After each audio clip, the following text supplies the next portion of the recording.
If you're getting ready to retire, or you've already retired, selling these 5 things genuinely improved my retirement. And I'm not talking in theory. I did every single one of these. Some of them I got right immediately, and one of them I held on to way too long before I finally let go. Now, this is going to be different from the usual retirement advice you hear, because most of it focuses on what to buy, what to invest in, how much to save. And look, I did all of that for 35 years. I was an engineer at a packaging company, maxed out my 401k from day one, funneled every raise into investments. But what I learned in those first few years of retirement is that one of the real secrets isn't about accumulating more. It's about strategically letting go of the right things at the right time. And from where I sit now, 7 years into retirement, I've seen 2 types of people heading into this stage. The first type is the one asking, am I ready? Do I have enough? If that's you, what I'm about to share should help with your confidence. The second type already knows they're ready. They're thinking, it's time to take advantage of these good years and start doing the things I've been putting off.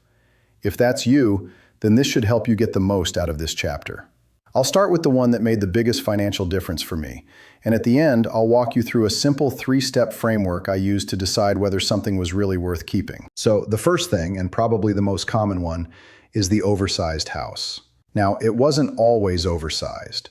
When Linda and I raised our 2 kids in it, that 4-bedroom place was exactly the right size. Big yard, workshop out back, quiet street, we loved it.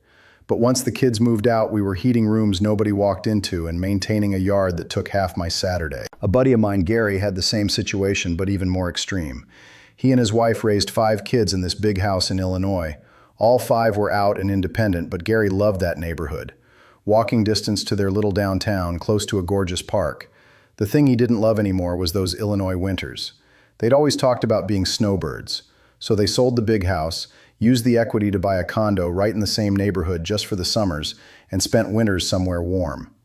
They freed up about $200,000 in equity and cut their annual expenses by around $15,000 in maintenance and utilities alone. But the real win wasn't the money. They stopped being house managers and started being life managers. For Linda and me, we actually stayed in our house because we genuinely still use and enjoy it. But we did a hard evaluation, and that process alone was worth it. The point isn't that everyone should sell their house. It's that you should be honest about whether you're living in a home that fits your life now or one that fit your life 20 years ago. The second thing is going to be the one that gets me in trouble because it's not exactly selling something. It's about stopping something, or at least doing less of it. And that's financially supporting your adult children at the expense of your own retirement security. This one is hard because it goes against every parental instinct you have. But here's the reality. If you're around 60, you probably have less than 1,000 weeks of healthy, active time left.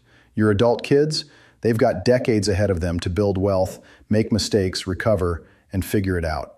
I knew a couple from my old company who delayed their retirement by 3 years to help their daughter buy a house. Their hearts were in the right place. But those were 3 years of their prime retirement window. Meanwhile, their daughter could have gotten a standard mortgage and built equity over time and learned that financial responsibility on her own. The parents can never get those years back. Now, if you can afford to help your kids without it hurting your own security, go right ahead. Linda and I have helped ours in small ways. But don't sacrifice your limited healthy years to solve problems your kids are perfectly capable of figuring out. There are loans for houses, for cars, for education. There are no loans for retirement. The third one, and this is the one I wish I dealt with sooner, is expensive hobbies that turn into expensive burdens. I'm talking about the boats, the RVs, the collections, anything that costs you real money just to own, whether you're using it or not. My buddy Tom is the perfect example. Tom's passion was restoring classic cars. Over about 20 years, he built up a collection of 5 beautifully restored vehicles.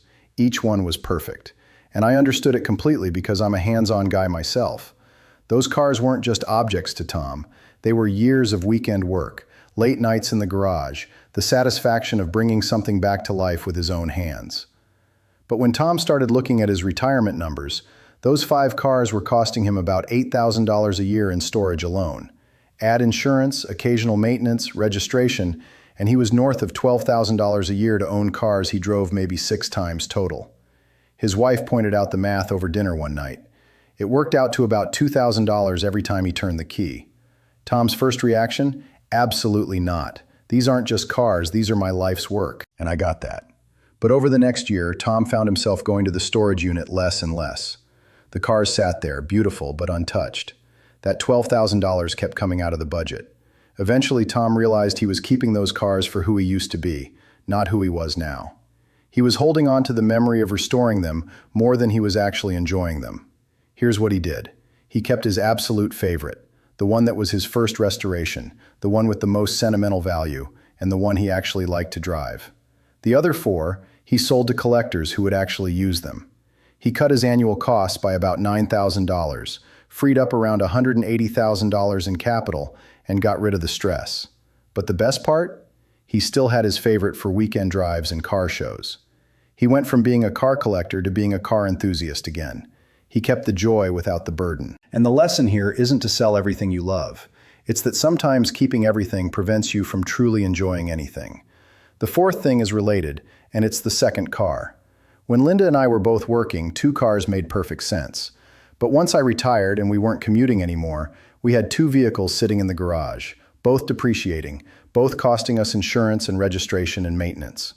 A couple I know did a clever test. They calculated the real cost of their second car, about $3,000 a year, and then they pretended they only had one car for 2 months, just to see. Turns out it was much easier than they expected. They sold the second car and put that money toward travel instead. Linda and I did something similar. We kept one reliable car, and honestly, we barely noticed the difference. When we both need to be somewhere at the same time, which is rare, we figure it out. And the savings go straight into the things we actually care about. Now the fifth one. After I share this one, I'll walk you through the 3-step framework I mentioned. And this last one is the hardest because you can't sell it on eBay. It's your work identity, your need for professional validation. And this one I know from personal experience. For 35 years, I was the guy they called when a plant was underperforming. I ran operations across multiple facilities. That was who I was.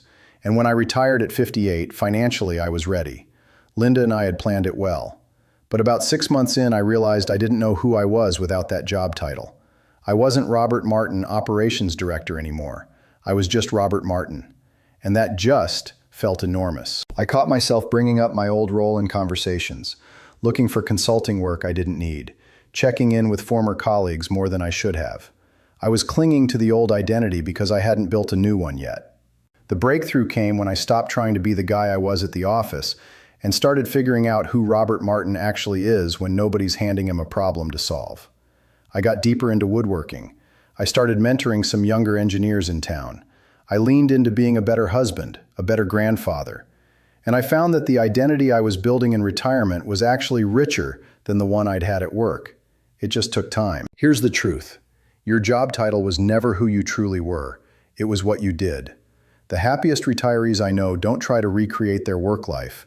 They use retirement to discover parts of themselves that were buried under decades of professional responsibility. You can't find your real identity while you're clinging to the old one. All right, so here's that 3-step framework I promised. 3 questions. Question 1, does this still serve my new life, or does it serve my old life? Ask yourself, was this important because of who I was when I was working, or who I'm becoming now? Will I actually use this in the life I want to live? Am I keeping it out of habit or because it genuinely adds value? Question 2, what's this really costing me, and what's it worth? Look at the total cost. Direct costs like insurance, maintenance, storage, utilities, property taxes. Then the opportunity cost. What else could that money do? And also the energy cost, the time, the stress, the mental bandwidth. Sometimes the biggest cost isn't financial, it's what something takes from your peace of mind. Question 3, if I let this go, what becomes possible? This shifts your thinking from scarcity to abundance. What experiences could be funded? What stress disappears? What new doors open? How would simplifying that one area of your life actually feel? And one practical tip. Before you make any permanent decision, do the 90-day test. Live as if you've already made the change for 60 to 90 days. Thinking about selling the RV? Don't use it for 90 days. See if you miss it. Same with the car, the second home, whatever it is. Imagine the money is already in your retirement account. See how that feels. Most people I know were surprised by how freeing it was to let go of things they thought they needed but really didn't. Retirement isn't about deprivation. It's about optimization. Making room for what matters most by letting go of what doesn't serve you anymore. The happiest retirees I've seen aren't the ones with the most stuff. They're the ones who figured out the difference between what they own and what owns them. Every item you keep requires a piece of your attention, your money, and your energy. And in retirement, those become your most precious resources. Don't waste them on things that made sense in your old life, but don't fit in your new one.